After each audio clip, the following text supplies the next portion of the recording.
Então tá, pessoal, estamos iniciando mais uma gravação do podcast Ciclo de Crescimento. Esse é um podcast desenvolvido pela Nivo, onde eu, Richard, sempre recebo aqui uma série de convidados, pessoas aí envolvidas, stakeholders aí no mercado imobiliário. E hoje, mais uma vez, como co-host aqui também, o Marcel Manduca. Marcel, seja muito bem-vindo ao podcast novamente. E aí, pessoal, tudo certo? Vamos para mais um podcast aí? Bora lá! E hoje a gente recebe novamente aqui um grande amigo e uma figura carimbada aqui no nosso podcast. Acho que já participou aí de uns 4 episódios, pelo menos. Eu já perdi a conta aqui.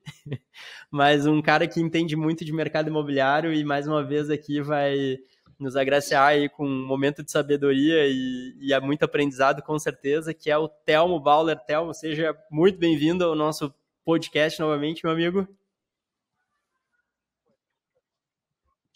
Pô, é sempre um prazer estar com vocês, né, amigos, queridos, profissionais destacados de mercado.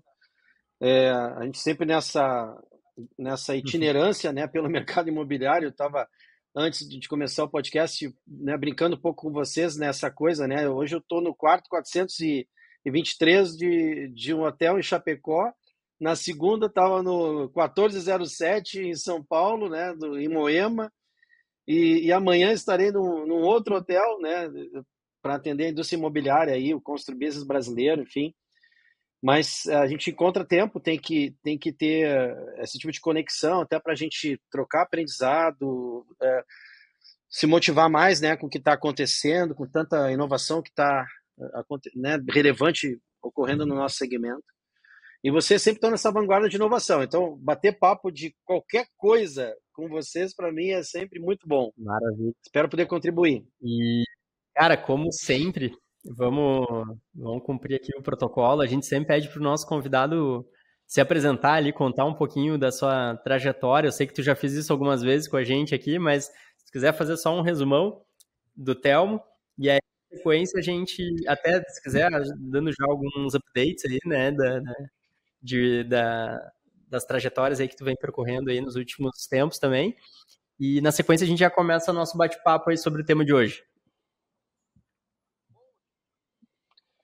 Bom, então vamos lá. Eu já apresentei, como você falou, né, algumas vezes aqui, e sou, né, de alguma forma um pouco conhecido, vamos dizer assim, né, dentro do segmento de consultoria organizacional, né, e nos últimos anos, assim, eu tenho me dedicado mais até a conselho de governança corporativa, né, no mercado imobiliário, por uma decisão que tem a ver com o tema, que é relevante, onde eu, dentro da minha trajetória dentro do mercado imobiliário, né, de mais de 20 anos atuando. Olha que loucura, agora falei, passa rápido, né, Manduca? Olha que loucura. Nossa, agora falei, me lembrei das. Tô louco, meu Deus do céu. Por aí. Então, mais de 20 anos, cara.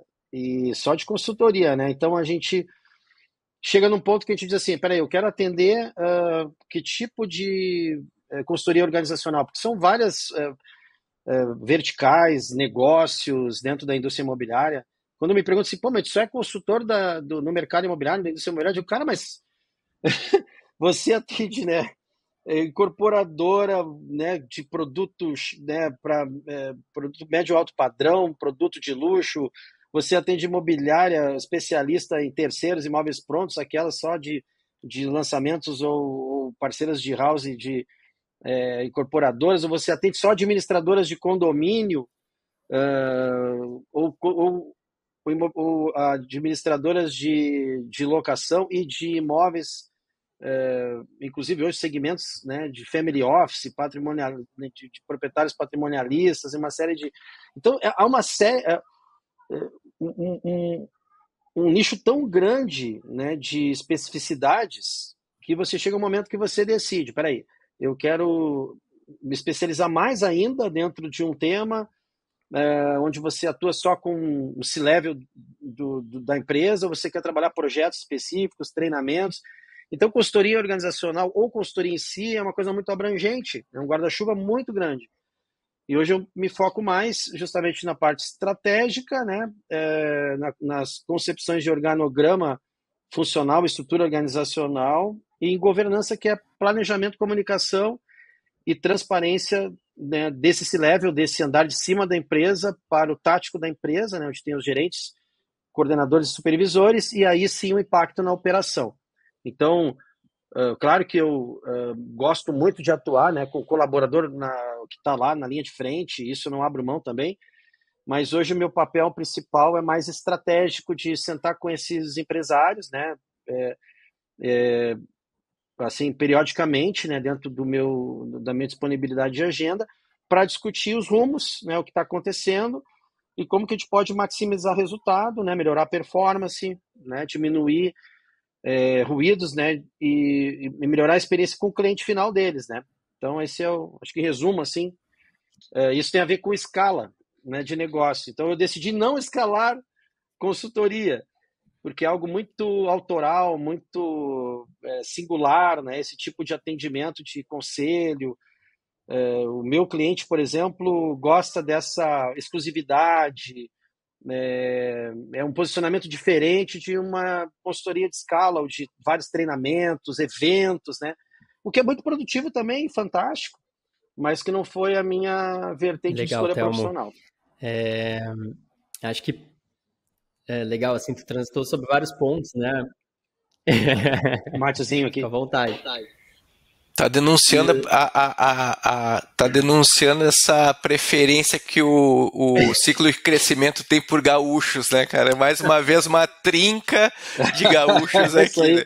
Eu sempre me preocupo com isso, porque eu mexo com o Richard, cara, a gente tem totalmente mas gaúchos espraiados, né, Manduca? Porque assim, eu já nem me considero mais um nativo gaúcho, né? Eu também considero um gaúcho Nutella, porque eu volto pro frio do Rio Grande do Sul, me sinto aquele cariúcho às vezes, né? Porque morei tanto tempo no Rio, e aí eu fico frio. Dizem que o gaúcho melhora quando ele sai da... Né?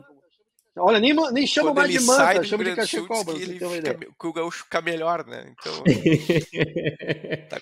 tá cumprindo com essa missão. É verdade. Mas é verdade, cara. Eu acho que o Brasil ele nos ensina muito, é muito legal, né, a gente ter essa condição, principalmente nessa área, né, que a gente vive, né, de consultoria, de conselho. Cara, a gente estava falando um pouco disso antes, né, se tu não tiver repertório multirregional, né, entender as diferenças, tu não traz inovação, né, e às vezes a inovação, ela não está numa inovação disruptiva, e sim incremental do teu business. E aí tu vê o que está acontecendo. E tá no benchmark, né, das boas práticas, e que a gente vai trazendo coisas que, soluções que a gente valida na observação e que muitas vezes, para quem tu presta serviço, é uma sacada que ele não tinha se dado. E fazendo um link com a tua fala ali, Thelmo, eu estava fazendo um pequeno retrospecto aqui na minha cabeça, né, das etapas assim que a gente viveu nesses últimos anos, né? E para tentar fazer o link com a questão da escala, mas a gente viveu alguns momentos. Eu lembro que teve um momento onde a tecnologia era um diferencial, né? Depois a tecnologia ela começou a se tornar mais commodity, de certa forma. Veio a onda agora, essa nova onda da inteligência artificial também, que é uma onda tecnológica, né? Mas no meio desse processo a gente um momento onde operações das imobiliárias, eu percebo que tinha um ímpeto mais startup, né, onde algumas imobiliárias queriam incorporar isso no seu modelo de negócio. Vamos escalar o modelo da imobiliária, até muito embasado nas PropTechs, né, quinto andar, etc. Depois teve um movimento, junto com esse movimento da comodização da tecnologia, de certa forma. Eu falo comodização no sentido de que todo mundo entendeu que tecnologia é importante e não se tornou mais um diferencial. Não que ela deixou de ser um diferencial, ela ainda é um diferencial, mas eu acho que o pessoal agora já entende como algo inerente ao negócio.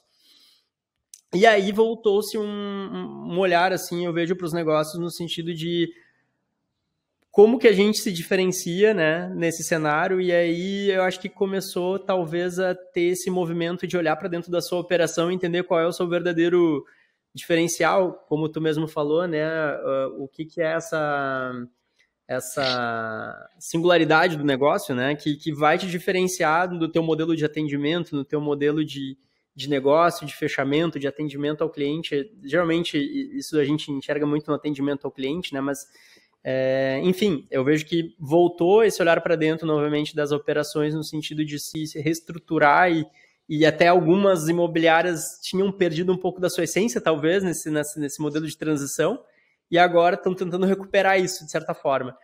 E eu acho que isso vem muito aí a esse tema que tu tem explorado muito bem, que é o tema da escalabilidade nas operações, né? Quando isso é bom e quando isso não é tão interessante.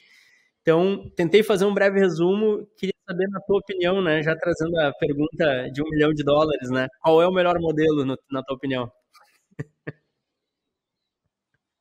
O melhor modelo, né? O melhor modelo é aquele que gera resultado para o teu cliente e o cliente percebe valor, né, e legitimidade, né, no genuíno atendimento que tu presta para ele.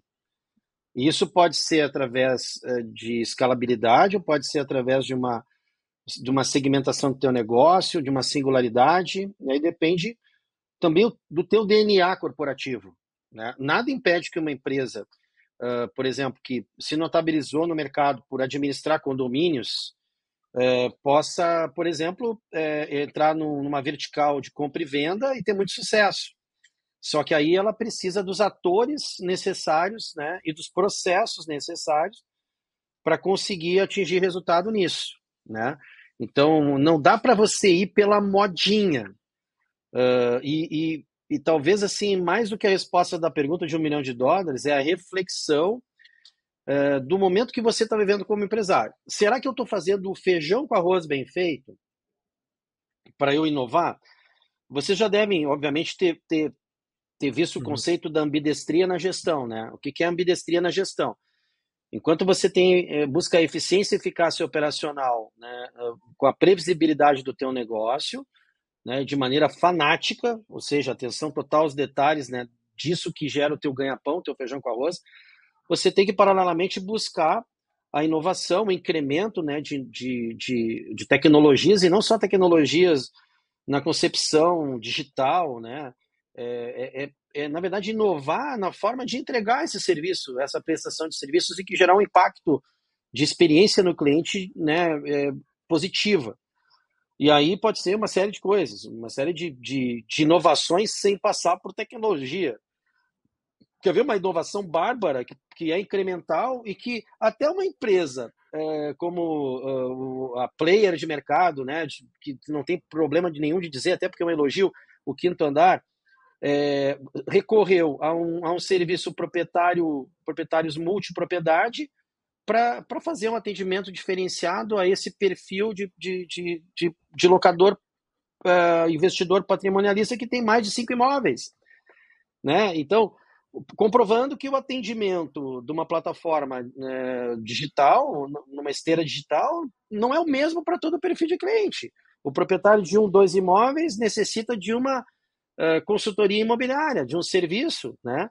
E um proprietário, um locador patrimonialista que vive na renda de aluguel, necessita de outras demandas, né? Que um gerente de contas dedicado a ele, um gerente de relacionamento, precisa entregar, mesmo numa plataforma digital, mesmo com toda a ferramenta, mesmo com toda a tecnologia empregada. É uma reflexão que você precisa fazer, né? Eu vou trazer um case prático de um cliente que eu estou no segundo ciclo de trabalho de governança, que tinha um adjetivo na imobiliária dele, imobiliária inteligente, tá?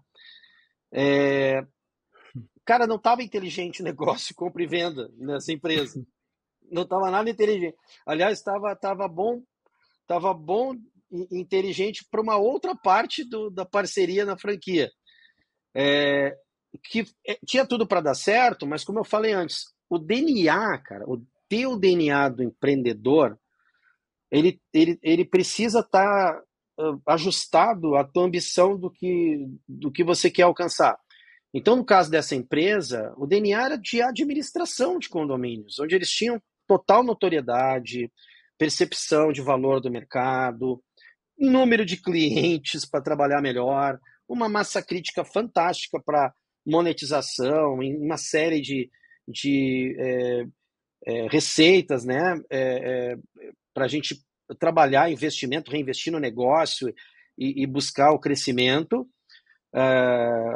o tracionar, né, para transformar o negócio em uma força realmente motora, né, de indução de novos negócios, e não tinha nenhuma área de novos negócios dentro dessa vertical, e estava perdendo a oportunidade de se concentrar.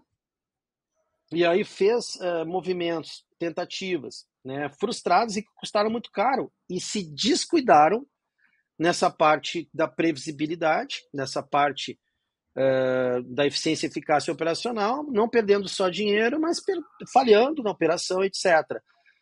Graças, né, à inteligência assim, dos seus gestores, né, a empresa notou isso e buscou, obviamente, apoio, buscou não só em mim, mas, enfim, em uma série de recursos humanos, tecnológicos, de consultoria, se reposicionar, e hoje está nos trilhos e dando muito certo, fazendo a coisa acontecer, só crescendo, inovando de forma incremental dentro do seu principal negócio, que ela realmente assim, não tem concorrência, se ela parar para pensar, né? E dali fazer um resultado superior, né? Muito maior do que numa tentativa que não era nem...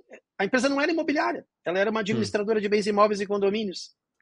Então, você veja assim, como é importante essa reflexão. O que eu sei fazer bem? O que eu tenho de recurso humano e tecnológico, e funding também para capacidade, porque eu posso citar outros exemplos fantásticos de empresas que tinham esse mesmo DNA e deram certo com o vertical de compra e venda, mas que investiram muito e tomaram muito na cara, mas tinham lastro para buscar as alternativas a longo prazo. Porque não é um processo simples de fazer e rápido de tracionar. Que essa é outra ilusão. Eu vou abrir franquia e vou dar certo. Uma vez, uma das grandes players do mercado gaúcho, eu achei fantástico isso que ela fez. Assim. Eu não entendi no início, foi um grande aprendizado para mim. Ela me contratou, pagou caro, para eu fazer um estudo de mercado, para ela fazer uma expansão de franquia, porque as duas principais concorrentes estavam com franquias, era a moda da franquia, e ela queria fazer uma espiral de crescimento diferente daquela que você vai do teu núcleo, né, para as outras regiões. Ela queria fazer uma espiral contrária, digamos, do interior para o centro, né, de outras regiões para a própria capital. E ela fez um estudo disso, onde eu, né, tive ali meses de trabalho para levantar informação, desde da representatividade daquela marca a nível regional e estadual. E a empresa, eu entreguei o trabalho no final, com, né, todas as projeções, porque são previsões, obviamente, não são 100% exatas, mas a gente trabalha com planejamento para isso, né, para a gente prever situações. E a empresa disse, não vou fazer mais. Eu disse, mas vocês gastaram aqui esse caminhão de grana, né, para fazer esse planejamento, esse estudo. E a empresa disse, não quero mais, porque não vale a pena esse tipo de iniciativa. Né? Cara, muito obrigado. Eu te agradeço ter feito esse trabalho. Teu trabalho foi plenamente exitoso, porque te queria isso a resposta que tu nos deu. Aí eu achei assim, cara, sensacional. Os caras fizeram todo um estudo para lançar a franquia deles. Aí entra a máxima da administração, né? Que mais importante que as escolhas são as renúncias, né, Thelmo? É saber renunciar. Perfeito, saber renunciar é disso, tão né? mais importante do que tu desejar ser coisas que tu não é capaz de colher da mesma forma que teu core business te proporciona, né? E nessa... Justamente, então tu não pode sim, porque lá no outro tá dando certo, né? Porque, vamos citar aí empresas de franquia de grande sucesso, a Rimax, ou uma empresa mais tradicional, a Gonzaga, ou a própria Brunholi, empresas que fizeram grandes movimentos de inovação, porque eles fizeram, eu tenho que fazer, se eu não tenho os recursos humanos, tecnológicos e nem funding para fazer aquilo. Né? E também outra coisa, eu tenho que me conhecer. Se eu sou um empresário ansioso, Manduca e Richard, e acho que as coisas vão acontecer em 3 meses, eu, por exemplo, com essa empresa, eu disse, olha, o teu ciclo é de no mínimo 3 anos.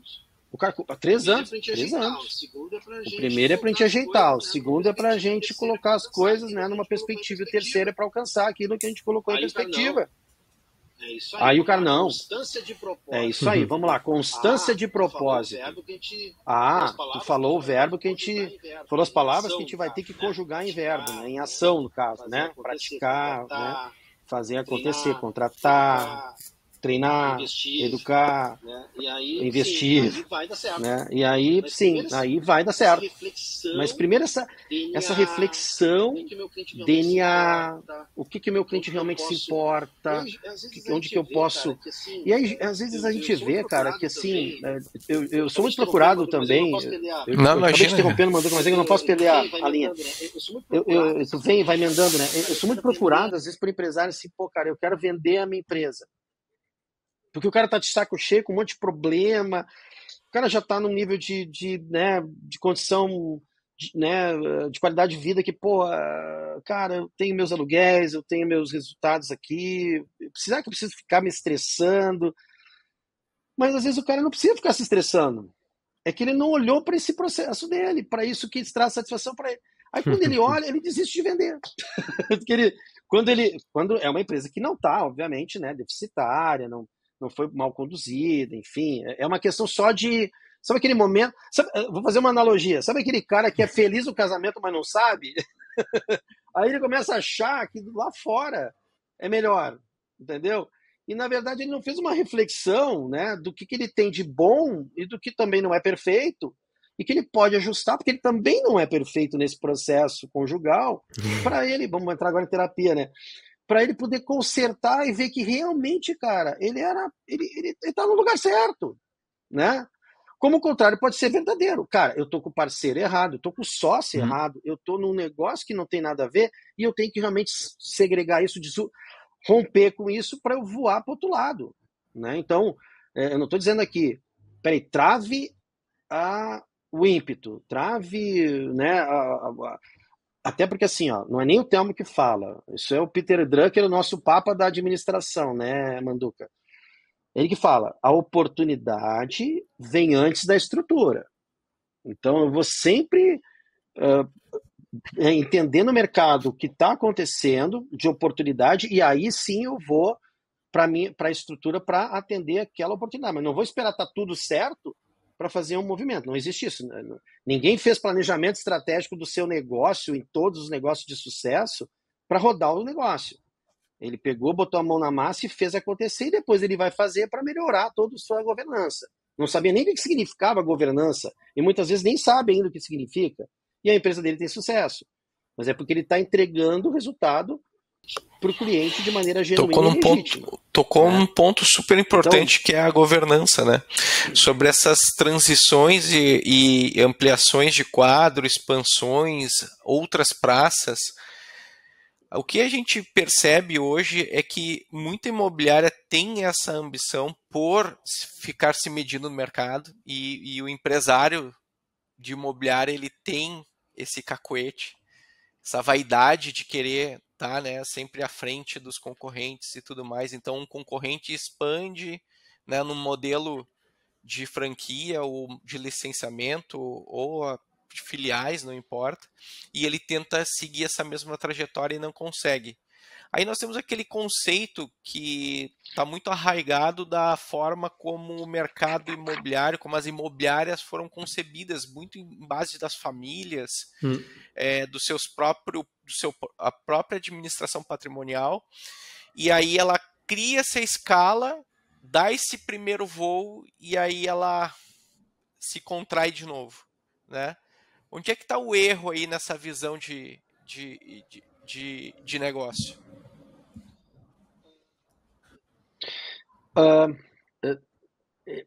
É não brigar demais com aquilo que são sinais evidentes, cara. Sabe quando tu abre uma filial que era para dar certo e não deu certo? Não deu certo. Ou abriu uma unidade de negócio, ou abriu uma vertical de negócio e não deu certo. É ter humildade de reconhecer, cara, não fiz certo, né? Não é que no segundo mês não deu certo, eu desisto, né? Não estamos falando disso, né? Estamos falando de uma constatação madura, né? que, pô, você está ali investindo, colocando dinheiro, e dinheiro, né, pesado que tu poderia estar investindo em outra situação, e tem custo alto e não está dando certo. E aí você, por vaidade, porque se eu fechar a unidade, porque se eu desistir da vertical, eu vou estar demonstrando para minha concorrência fragilidade. Cara, primeiro, o teu cliente nem sabe que daquela... Porque se tu não tem sucesso naquela unidade, naquela vertical, sabe quando tu tem um cliente que pergunta assim, eu nem sabia que tu tinha vendas. Eu achei que a tua empresa era só condomínio. Ou, cara, eu nem sabia que tu tinha locação, cara. Eu sempre soube que tu tinha excelentes corretores em compra e venda, sabe? Tu tem que ouvir teu cliente.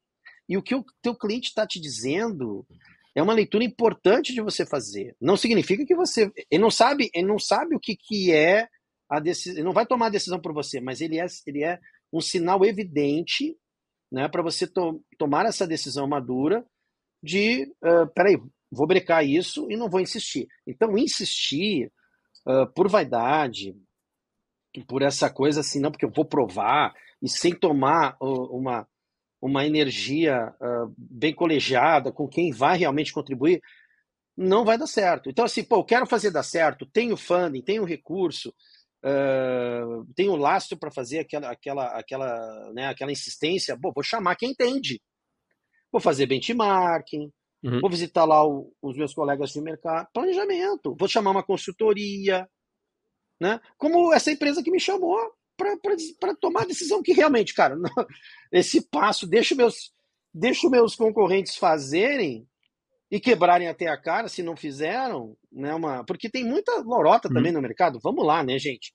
Tem empresário que na hora lá dos grupos de pares, né? Naquela pavonice, vamos falar bem aqui o português, quando o cara pergunta como é que tá lá, como é que tá, tá ótimo, eu tô vendendo bem pra caramba, né? E o cara tá vendendo o step do carro porque, entendeu, não tá rodando bem. Mas a gente sabe, né? Os macacos velhos do mercado, né? É isso. Então, assim, é humildade corporativa sempre. Eu gosto sempre de dizer isso, sabe, cara? É você entender os sinais, tomar decisão rápida e também não desistir de algo que te dá sinais positivos. Porque pode ser o contrário. Cara, não tá dando ainda o VGV que eu quero lá. Não tá dando o VGL que eu quero naquela unidade ou naquele segmento, mas eu sei que está crescendo, que está se consolidando, que naquele mercado eu estou fazendo um trabalho diferente, porque eu estou ouvindo o cliente elogio, eu tô sendo indicado.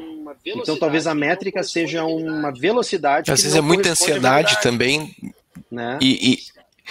E um desejo maior do que pode ser entregue dentro de um curto espaço de tempo, e aí para maturar uma operação tu precisa passar por um não resultado e injetar, e aí esse empresário não está acostumado a colocar mais dinheiro sair mais dinheiro do que entra.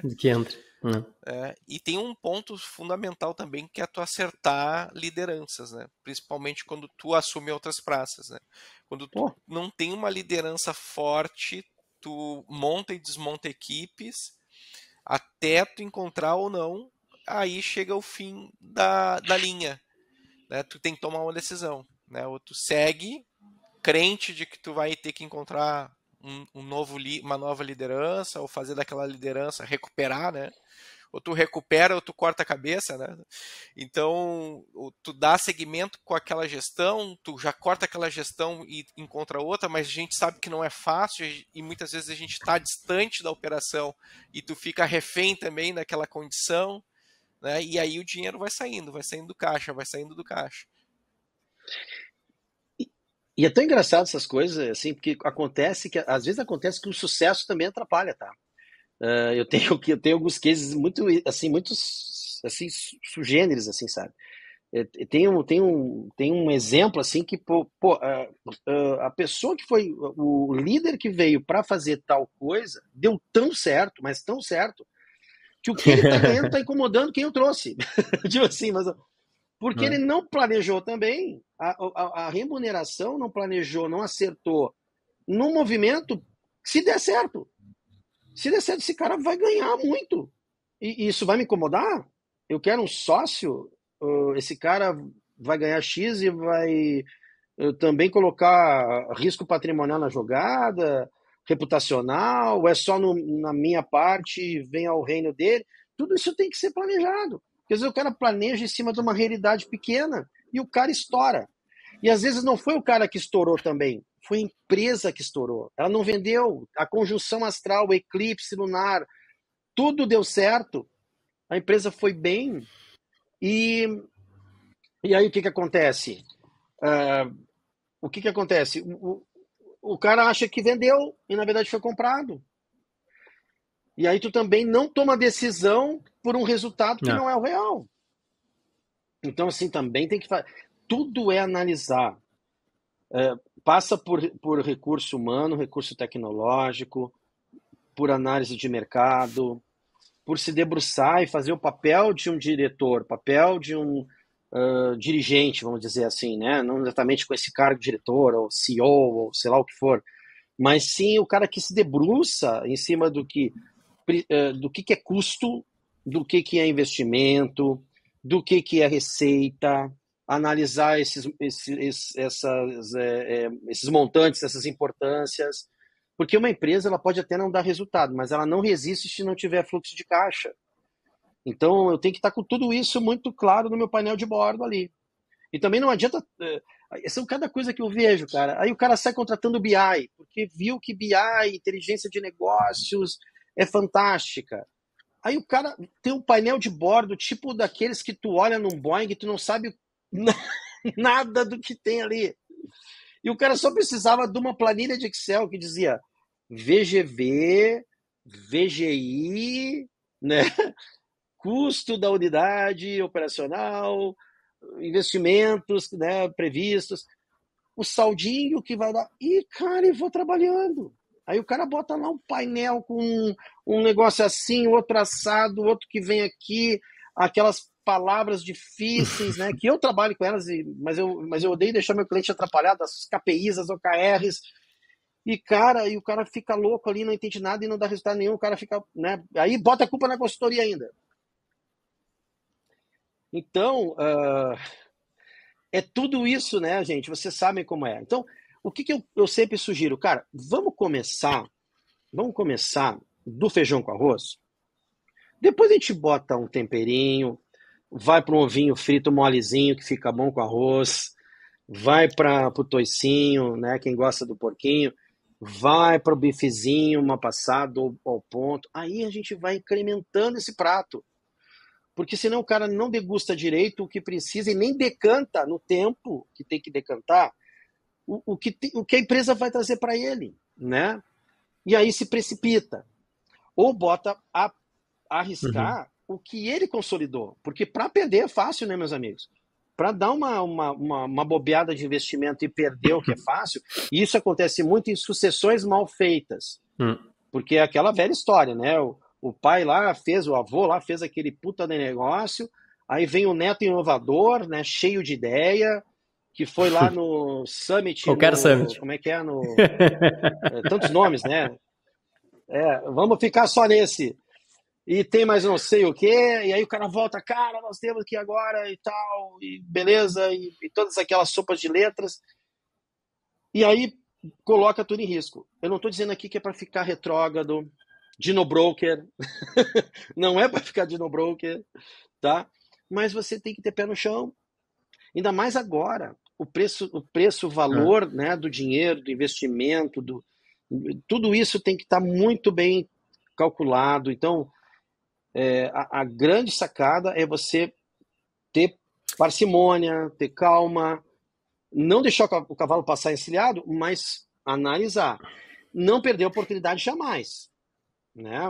Não é porque não tem a sela o cavalo que eu não vou montar nele, mas eu tenho que saber que eu posso segurar ele nas crinas se eu não tenho as rédeas. Agora o cara que nunca montou no cavalo vai montar no cavalo assim? São só essas assim, as indagações que o empresário tem que fazer nesse movimento de escala, né? Porque se é bonito para um, talvez para mim não seja. É os posicionamentos, gente. Eu atendo uma imobiliária de consolidadíssima em alto padrão em São Paulo. Cara, tem um monte de imobiliária que faz mirabolias, cara. Cara, os melhores corretores estão nessa imobiliária. A marca, ela denota confiança. Cara, não tem para ninguém, cara. Não tem para ninguém. Não significa que essa imobiliária vai ficar parada no tempo confiando nisso, porque a IA está aí, né? A inteligência artificial veio para melhorar, para ajudar. Essa empresa tem que investir na Nivo, essa empresa tem que investir nas tecnologias para consolidar todo esse capital intelectual que ela tem, que é único. Agora ela vai sair abrindo unidade em um monte de lugar, achando que porque ela é líder na região do Alto da Boa Vista ou do Higienópolis, ou sei lá que região for, da mesma forma, não, tem que ter cuidado. Eu gosto de citar grandes empresários que eu admiro, que eu já trabalhei, né? O Ricardo Zimmermann é um deles, né? Lá de São Paulo. Ele sempre dizia isso, cara. Quando eu olho para aquele empreendimento aqui, Thelma, em Perdizes, eu sei ali, ó, quantidade de metro quadrado, eu sei quem é que é, até o porteiro eu conheço, né? Eu sei como é que é a tipologia, eu sei o cheiro do cachorro-quente da esquina. Cara, ninguém é mais especialista do que eu ali. Eu só vou para lá se eu construir com outros recursos humanos, pessoas, gerentes, parceiros, uma mesma excelência nessa singularidade de atendimento. Que eu sei que não vai ser no início a mesma coisa que eu tenho aqui, mas que eu possa prever de maneira adequada, dentro do tempo que eu tenho para investir, essa evolução. E aí tu tem esse cuidado.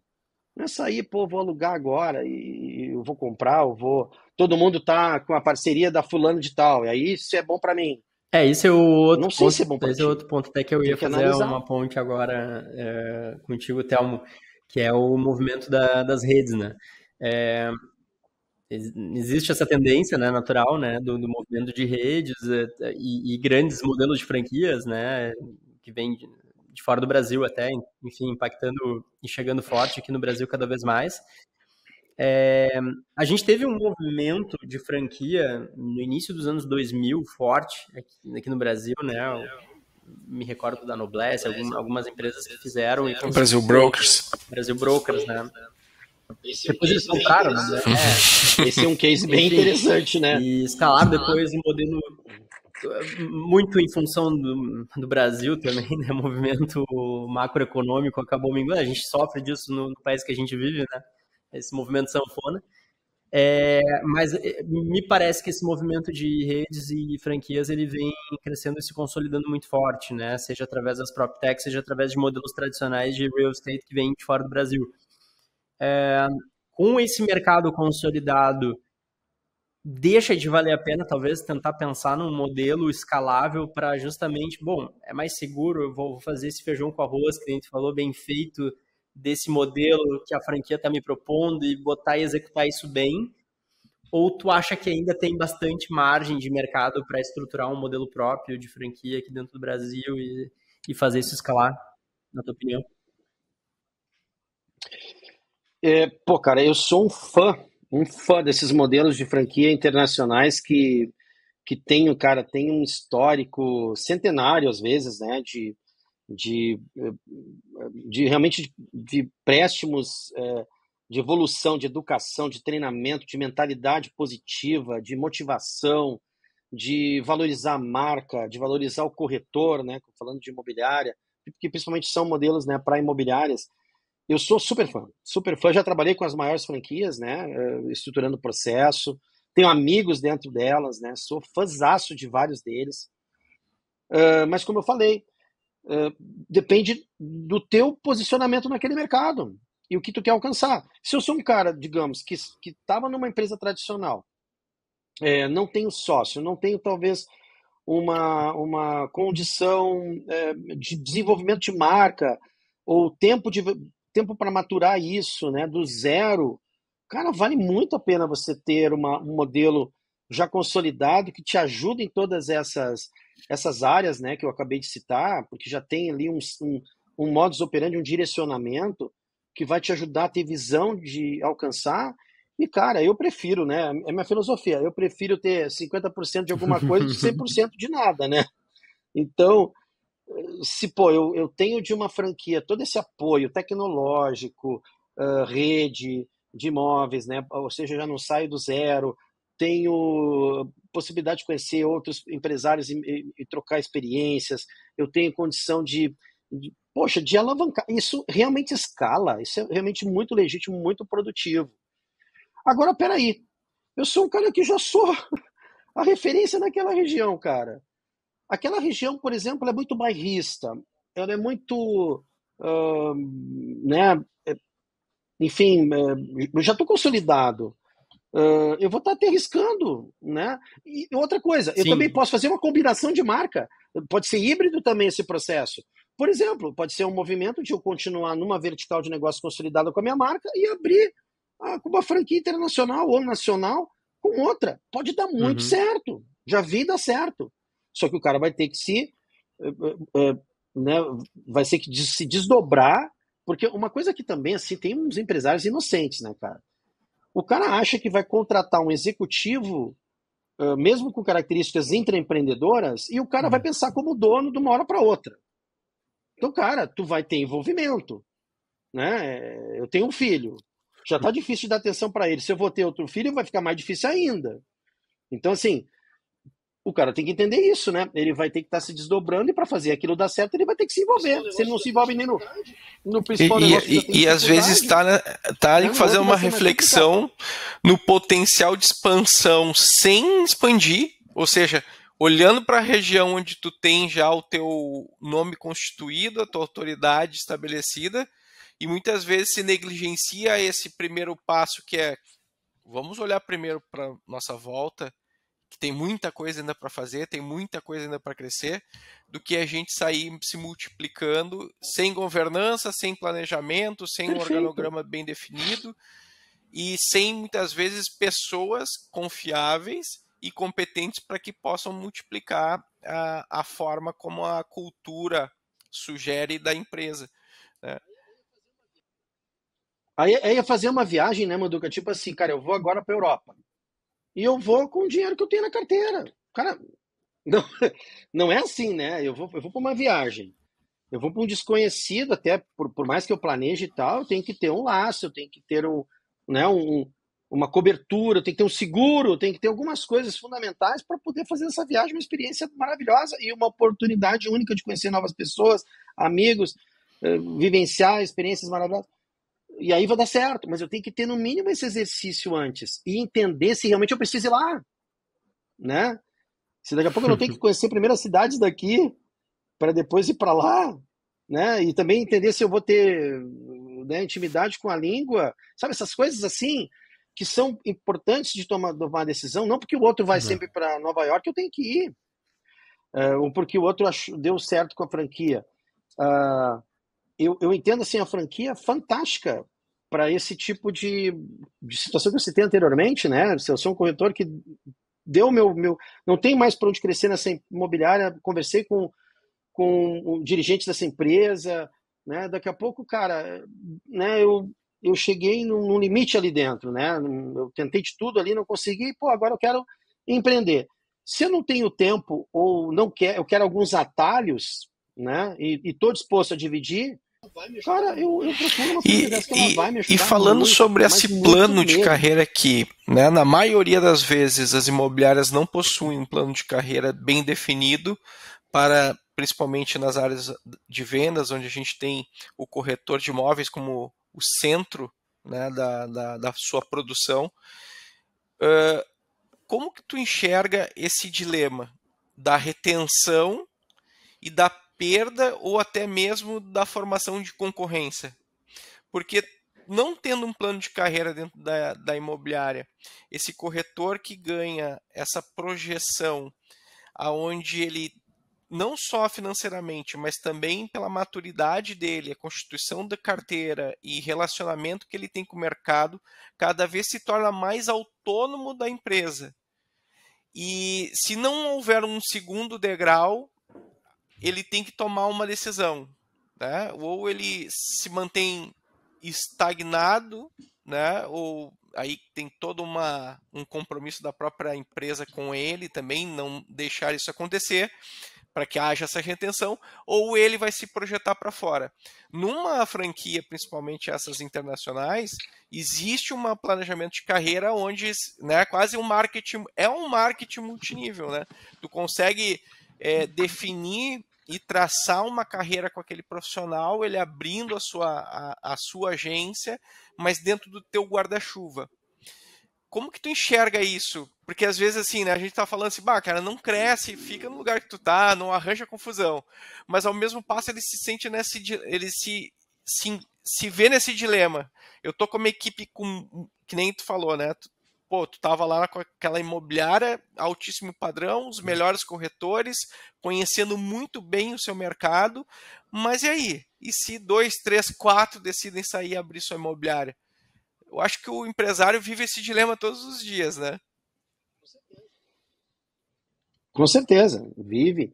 E assim, você tem que ter ideia da incomodação que você quer ter, né? Na verdade é isso. Então, a empresa não tem direito de não crescer, né? A princípio ela tem que crescer. Mas só que também depende das tuas ambições. E aí a pessoa que trabalha, os profissionais que trabalham na tua empresa, podem passar por lá, dar grande resultado, saírem de lá e serem felizes empreendendo ou indo para outras empresas, porque chegou no Não teto, tem essa obrigação, então, amigos, de tu... né? Não. Tu dá destino a ele de uma forma conveniente. Cara, quem é que tem o risco do negócio? É um empreendedor. E se ele não quer, né, assumir determinados riscos, cara, é legítimo. Então, assim, ele tem que ser o quê? É transparente. Né? Na gestão de talentos, você tem que ser transparente. Olha, eu tenho aqui esses níveis de crescimento. Obviamente, você sendo um intraempreendedor, né, ou seja, você tendo uma capacidade, né, de ver o negócio como dono, nós vamos abrir oportunidades juntos, né, mas eu sempre vou avaliar se isso é importante para mim. No momento que eu não entender ser, né, a gente vai discutir e você não está preso a mim. Agora, existem profissionais que buscam, na verdade, às vezes não é nem uma expansão. Reconhecimento. Assim, né, tão exponencial. Ele só quer reconhecimento, cara. Ele só quer, primeiramente, também, não só o reconhecimento do valor dele como profissional, mas a oportunidade de ter mais recursos e etc. e tal. E aí não há uma visão do empreendedor, né, nesse tipo de distribuição, nesse tipo de valoração do capital humano. E aí realmente aí é uma limitação, né, diretiva. Você não propõe ali uma sociedade minoritária ou uma sociedade majoritária, igualitária, muitas vezes, porque o cara entra com todo um esforço, uma energia, e você quer ficar fora do negócio fazendo outras coisas, e você tem que colocar na balança tudo isso, né? Então, há alguns movimentos, né, de grandes profissionais dentro das empresas, porque o sponsor lá, o principal dirigente, não olha para isso. Né? Ele acha que, não. O cara tem que ser grato. Porque eu dei oportunidade. Né? Porque eu dei oportunidade para ele de estar na minha realidade. É que às vezes o dono não enxerga o quanto que cresceu o mercado em volta e esse profissional já tem uma opção que já não é como no início do negócio dele, né? A opção aumentou e muito, né? Às vezes eu sempre brinquei, principalmente na imobiliária anterior, na Luage, né, que às vezes se a gente não desse bom dia para o corretor, ia acabar dando boa tarde para ele no outro lado da rua em outra imobiliária, né? Porque às vezes eles são muito sensíveis. Mas, cara, tem uma coisa aí sobre essa questão desse dilema, que muitas vezes esse corretor proeminente é aquela analogia que a gente faz com o futebol. Às vezes ele é o Romário, que é um atacante, um cara que faz gol, um cara que converte, mas pode ser um péssimo técnico. Então, assim, ele como um gestor, talvez ainda mais um empresário, um dono de um licenciando a tua marca, talvez ele seja um péssimo gestor e tu perde aquele ponta de lança que converte, que gera resultado e que ele ganha muito mais. E vamos lá, esse corretor normalmente dentro da imobiliária é um corretor que ganha mais que um gerente, né? Às vezes mais que um próprio diretor. Então mas assumindo um risco maior. Exato. Né? Então, é equivalente, né? É aquela história, a aposta, ganhos, né?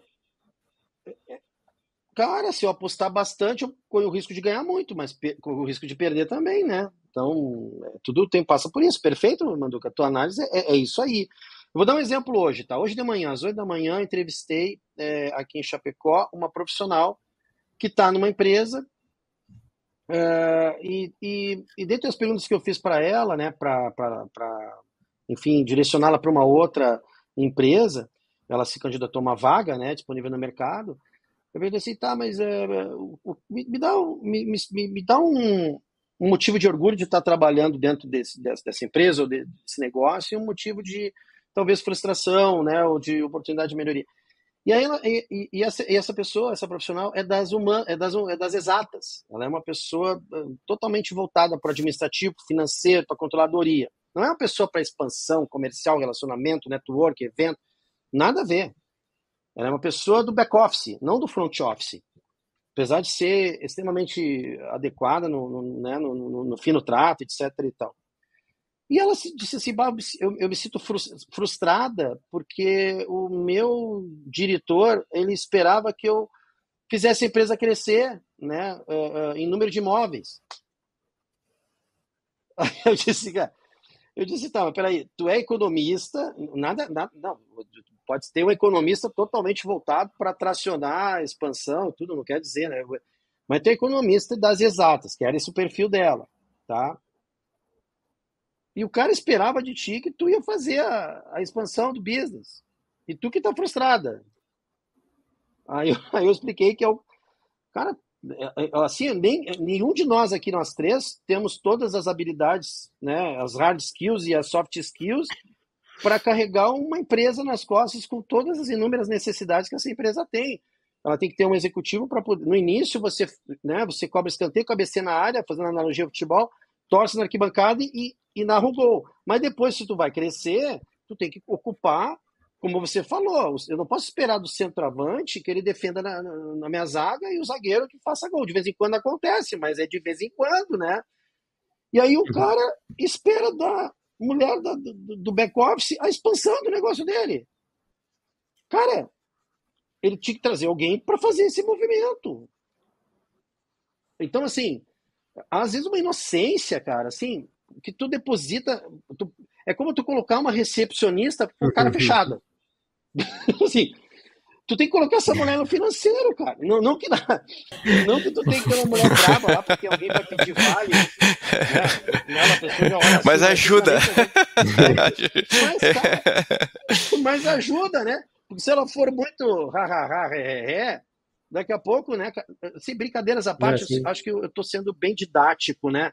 Cara, são perfis. Tu tem que ter uma pessoa extremamente eloquente, magnética nas áreas comerciais, que faça isso com naturalidade. Sabe aquela pessoa que vende na macarronada de domingo um imóvel para o primo ou para o amigo da irmã?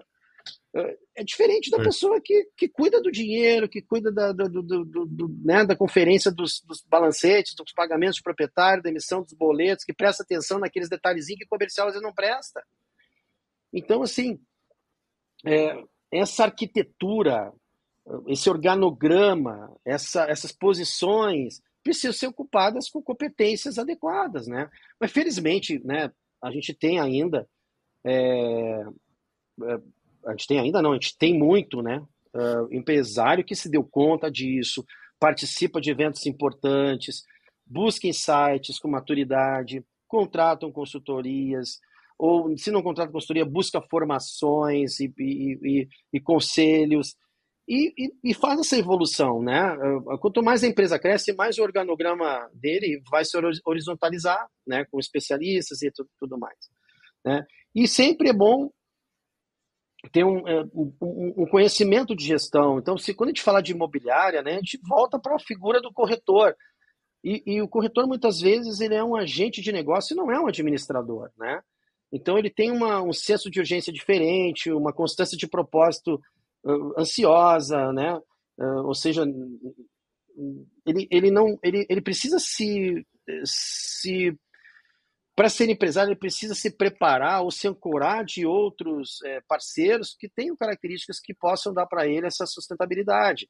Porque uma coisa é que nem você falou, Manduca, eu fechar negócio sozinho, com o meu estilo, com a minha dirigência e tudo mais, é uma coisa. Outra coisa é eu cuidar de uma equipe, eu fazer liderança situacional, eu ser líder participativo com um corretor que não sabe, mas quer fazer. É outro personagem, né? Eu ser autocrático com aquele... Cara, é outra ideia, né? Então tudo passa pelo uma... Primeiro é olhar para si, olhar internamente. Primeiro para si, para a empresa, o que eu quero comprar, o que eu quero, aonde eu quero chegar, se responder a isso. Por quê? A palavrinha chave. Por quê? Por quê? É porque o outro, é porque eu. Né? E aí ver onde que eu vou realmente colocar um diferencial. Eu decidi, cara, eu não quero... Eu já participei de alguns movimentos, né, de escalabilidade de consultoria. Tu pode ter um treinamento, tu pode ter não sei o quê. Cara, eu sou feliz fazendo meu trabalho autoral, cara, ganho muito bem, obrigado, com 10, 12 projetos simultâneos, feliz da vida, fazendo, né, impactando genuinamente e legitimamente, né, os meus clientes. Não acerto todos, mas se eu não acertasse a maioria das vezes, eu não estava 20 anos nesse negócio, né, cara? Ninguém engana tanto tempo. E eu penso assim, da mesma forma, você com essa decisão, né, de mercado. Então, não tem receita de bolo mesmo. Tem essa reflexão interna, olhar para sua ambição, para a sua estrutura e movimentar isso. E aí, claro, passa por ver capacidade de investimento, né? Eu posso muitas vezes me associar a um concorrente, né, que tem um complemento do que eu preciso, e aí só adequar mecanismo de governança, de conselho consultivo, o que é governança? É planejamento, comunicação e transparência. Quando tem isso, quando tem até normas de conduta numa reunião, quando tem estabelecido critérios para se decidir, cara, você fica tranquilo quando você tem mediadores para fazer isso. Então é possível fazer movimentos, né, de juntos somos mais fortes também, né, do que tomar às vezes uma decisão exclusiva única. Claro, a gente tem cases de caras que, porra, o cara foi lá, o Midas toca, tudo que o cara toca dá certo. Mas às vezes a gente também vê que o verde dos outros é muito verde, né? Aquela coisa do gramado é mais verde lá e por dentro, nos bastidores, falando com os funcionários da empresa ou com informações que saem no mercado, você vê que não é bem assim, né? Então a gente às vezes se ilude muito com essa fantasia ou essa superficialidade, né? E não vê o que está embaixo desse iceberg, a densidade disso, a profundidade disso. Então é só questão de cuidado. Agora não é para deixar de ser arrojado, de desbravar mercado, de aventurar também, se você tem lastro. Que dá para aventurar também, mas desde que você tenha lastro, desde que dá para brincar. Dá para descer para o play? Brinca, né? É tentativa e erro às vezes também, mas com lastro. Eu não posso arriscar brincar o meu empreendimento principal. Exatamente. Né? Essa é uma verdade absoluta, né? Que aí tu arrisca, assim, tem gente muito irresponsável, sabe? Cara, tu tem lá uma série de famílias impactadas diretamente no teu negócio, indiretamente no teu negócio, e você está tomando decisão de uma forma assim ingênua, irresponsável, né? Porque tu viu lá que fulano... Não é assim que funciona, não é assim que roda a arena né, corporativa. Perfeito, Thelmo, excelente. E, bom, sempre bom te ouvir, não é à toa que os episódios do Thelmo sempre são os mais... São os que bombam. Thelmo, para a gente encerrar e também não tomar mais muito teu tempo, que eu sei que é curto e concorrido, a gente sempre faz aquele quiz no final do nosso bate-papo, 2 perguntinhas rápidas. Então, primeiro, um livro aí que tu esteja lendo ou tenha lido recentemente, possa compartilhar com a gente. Cara, vocês vão rir ou achar estranho. Não tem muito a ver com religiosidade, mas tem tudo a ver com religiosidade também, porque eu sou um salmista fanático, né? Adoro ler Salmos, né? Procuro ler todos os dias quando é possível e é importante para mim. Tem gente que acha que a Bíblia ou que as Escrituras Sagradas possam ser algo que não tenha sentido, ou seja até, sei lá, algo que eu não saberia dizer a palavra pejorativo, porque eu não considero nada pejorativo, né? Mas ali tem muito ensinamento, cara. Tem muita sabedoria, né? Então eu me encontro hoje num momento de vida que eu busco essa fonte, sabe? De sabedoria, porque é muito mais importante, às vezes, ler alguma coisa que te toque no coração, assim, e que é atemporal e que vem com tanta legitimidade, que vai te ajudar muito mais na tua vida do que uma frase feita por um influencer que tu não... Cara, eu não sei quem é que esses dias publicou, eu achei o máximo. Disse assim, como é que é? Tá transbordando influencer e tá faltando pedreiro. Alguém falou isso. Eu não me lembro quem, acho que foi um dos grandes donos de incorporadora. O cara falou, eu achei sensacional, cara. Eu só perdi, não sei se era... É uma dessas gigantes players, é um cara de sucesso, com certeza. Ele falou, cara, tá sobrando influência e falta pedreiro. Então, às vezes, a gente bebe de umas fontes que não faz sentido, né? Apesar de ter influências maravilhosas também, mas a gente tem tantas fontes de filosofia, então, assim, para mim, hoje, sabe, ler, assim, um pouco das escrituras, para mim, faz um sentido bárbaro, assim, né? E uma ferramenta que tem sido indispensável aí no teu dia a dia? Claro, o ChatGPT é meu melhor amigo! Meu melhor amigo, cara. Meu oráculo, cara. Eu faço até receita eletrônica no ChatGPT. É isso aí. Você sabe que eu sou amante dos vinhos, adoro drinks, adoro charuto, gosto dessas coisas, né? Também não é só trabalho a vida, né? Tem que degustar a vida. E, cara, eu me pego lá com a inteligência artificial e, cara, os próprios salmos, cara. Esses dias eu fiz uma brincadeira, eu peguei, o Salmo 121 na perspectiva do Rabino tal. Aí, veio, sabe? É impressionante, parece que eu tô ouvindo lá, tô lendo o cara falando a interpretação dele. Tá aí, por um ateu, como fulano de tal. Aí vem uma coisa mais racional. Tá, e daquele cara que era inimigo de tudo isso, o que ele pensaria disso? Aí vem um cara... assim, você não pode deixar de usar essa ferramenta. E o segredo não é confiar plenamente no que ele te traz, mas sim transformar do prompt um diálogo de oráculo que tu pode tirar ali vários insights para tu tomar decisões. Não é que tu vai copiar e colar, isso é uma infantilidade, não se faz Ctrl-C e Ctrl-V de vida, ou de decisão na vida. Mas se tu tira insights poderosos ali para que tu possa te posicionar de forma mais inteligente. E isso consolida o teu repertório, né? Então eu não refuto mesmo e não abro mão de usar a inteligência artificial. Eu falei ChatGPT, mas tem ChatPDF, que eu gosto muito de analisar, né, balanços e relatórios, que me simplifica muito.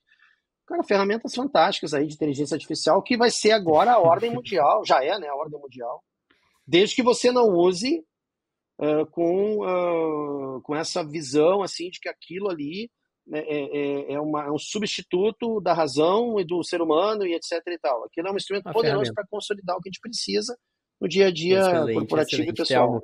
Telmo, cara, muito obrigado de novo aí por participar do nosso podcast. Aqui é sempre, que nem eu comentei, é quase uma aula, né? Então, muito obrigado. Vou te passar aí para as suas considerações finais. Na sequência, já passo para o Telmo aí. Perfeito. Da mesma forma, a leitura sempre do que o Telmo traz é de muita sabedoria. Eu tenho um profundo respeito pelo profissional que é o Telmo, é um amigo que o tempo forjou, né? Ele fez parte de momentos muito importantes aí da minha trajetória, já faz tempo, né? Denuncia um pouco a nossa idade e experiência no mercado imobiliário. Barba branca, cabelo branco. E muito interessante o nosso tema. Eu acho que ele é bem direcionado para o público empresário, né, dono de imobiliária, que nesse momento se vê com absoluta certeza em algum desses cenários que a gente trouxe aqui para o debate, né? Então, mais uma vez, Richard, obrigado pela oportunidade de estar aqui contigo, né, aprendendo um pouco mais com os nossos convidados aí. Poxa, que legal. Bom, eu tenho orgulho de estar com vocês aí, né? E também trocar esse aprendizado. Adoro estar aqui nesse canal, né, com vocês, nesse podcast aí, que volta e meia eu tenho essa honra de participar. Não tenho aqui procuração de dono da verdade de nada, né? Só trago, assim, um pouco do que eu passo todo dia, estou aprendendo, estou reaprendendo, né? Aprendendo a reaprender, e eu acho que isso que é legal da gente trazer para cá. Excelente, Theo. Muito, muito bom, obrigado. Um forte abraço para ti e também para ti, Manduca. Até a próxima. Até a próxima, pessoal. Tchau, tchau. Valeu, pessoal.